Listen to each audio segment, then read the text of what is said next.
Eli mä oon Mäntsälästä kotoisin ja käynyt siellä yrittäjyysluokan yläasteella. Ja siellä saatiin perustaa semmoset nuorisoyritykset, mitä kautta lähti kiinnostus yrittäjyyteen. Silloin yläasteella tehtiin jo hyvän ystävän kanssa piha- ja maalaushommia.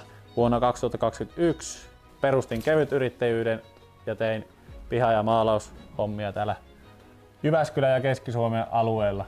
Ja alkuhan se oli niin kuin mulla ei ajokorttia ollut, niin vanhemmat kuskas mua työpaikalle ja siitä kautta sai itselle kesän tienestit. Ja sitten vuonna 2022 laajensin toiminimeksi. Hyvä ystävä Joonas lähti mun kanssa mukaan yritystoimintaan ja päädyttiin siihen, että tehdään pelkästään ulkomaalauksia, eli talojen julkisivumaalauksia pääosin. Niitä tehtiin tonne vuoteen 2024 loppuun asti pää- ja sivutoimisena yrittäjinä ja sitten Joonas jättäytyi pois kouluhaaveidensa takia. Sitten 2024 lopulla mä jäin yksin yrittäjäksi ja perustin osakeyhtiö ja lähdin täyspäiväiseksi yrittäjäksi.